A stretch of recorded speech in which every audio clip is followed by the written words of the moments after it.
ओम संगच्छध्व सप्तत्वं संभो मनोसि जानतं देवभागं यथा पूर्वे संजनानां उपासते।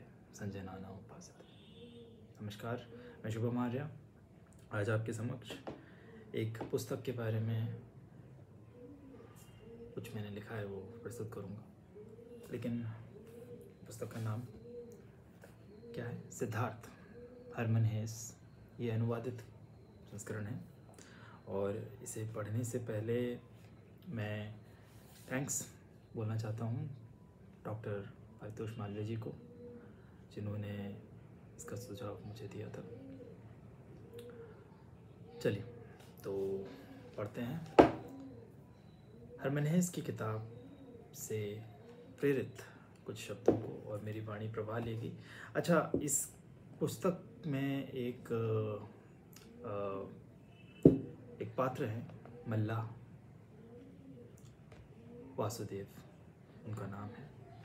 प्रौढ़ हैं और उन्होंने नदी से सुनना सीखा है।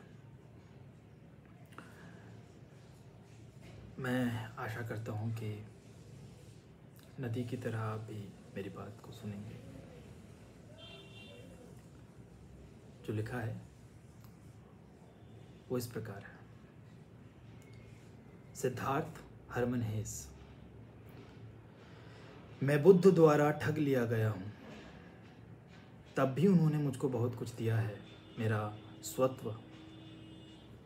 उन शब्दों में मेरी आस्था बहुत कम है जो हमको हमारे गुरुओं से सुनने को मिलते हैं।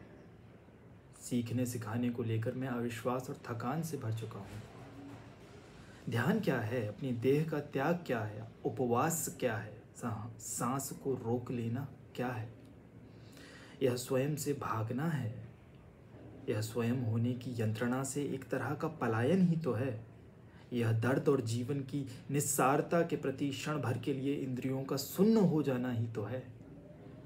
मैं चिंतन करना, प्रतीक्षा करना, उपवास करना जानता हूँ। यह कई तरह से उपयोगी हैं। कमला, तुम भी तो प्रेम नहीं करती। अगर करती होती तो प्रेम को एक कौशल के रूप में अपनी वृत्ति कैसे बना पाती? कदाचित हमारी तरह के लोग प्रेम कर नहीं सकते। प्रेम वही लोग कर सकते हैं जो बच्चों की तरह सरल होते हैं। यही उनका रहस्य है। यह अच्छा है कि व्यक्ति उस हर वस्तु का स्वाद स्वयं ही चख ले जिसको उसे जानना आवश्यक है। संसार और समृद्धि के प्रति वासना शुभ नहीं होती। इसका अनुभव मैंने अब जाकर किया है। जब कोई व्यक्ति खोज में लगा होता है तो यह बहुत संभव है कि जो एकमात्र वस्तु उसकी आंखों को दिखाई दे वह वही हो जिसकी वह खोज में है। खोजने का अर्थ है एक लक्ष्य का होना, लेकिन पाने का अर्थ है मुक्त होना, खुला हुआ होना, किसी निर्धारित लक्ष्य का ना होना। किसी भी सत्य को केवल तभी अभिव्यक्त किया जा सकता है जब वह एक पक्षीय होता है। ऐसी सारी बातें जिनको सोचा जा सकता है और शब्दों में कहा जा सकता है एक पक्षीय है। यह सब एक पक्षीय है। सबका सब मात्र आधा है। इस सब में पूर्णता का, चक्रियता का, ऐक्य का अभाव है। जब सिद्ध पुरुष गौतम जगत के बारे में उपदेश देते हैं तो उसको संसार और निर्वाण के, माया और सत्य के, दुख और मुक्ति के दो हिस्सों में बांटना पड़ता। लेकिन जगत जो हमारे चारों ओर हमारे भीतर विद्यमान है वह अपने आप में कभी भी एक पक्षीय नहीं होता। कोई भी व्यक्ति या कोई कर्म भी पूरी तरह से ना तो संसार है और ना ही पूरी तरह से निर्वाण है। पूरी तरह से ना तो पुण्यात्मा होता है ना पापात्मा। क्योंकि हम माया के अधीन होते हैं, इसलिए ऐसा प्रतीत अवश्य होता है कि समय कोई वास्तविक वस्तु है। यदि समय वास्तविक नहीं है तो फिर जगत और शाश्वतता के बीच, दुख और परम आनंद के बीच, पाप और पुण्य के बीच प्रतीत होने वाला अंतर भी माया है। गहरे ध्यान की अवस्था में समय को अस्तित्वहीन कर देने की संभावना होती है।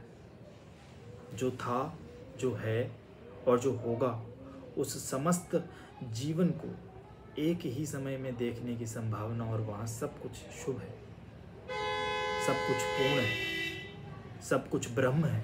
इसलिए जो कुछ भी है उस सब को मैं शुभ के रूप में देखता हूँ। मृत्यु मेरे लिए जीवन के समान है, पाप पुण्य के समान है, प्रज्ञा मूर्खता के। प्रत्येक वस्तु को वही होना होता है जो वह है, जो वह है।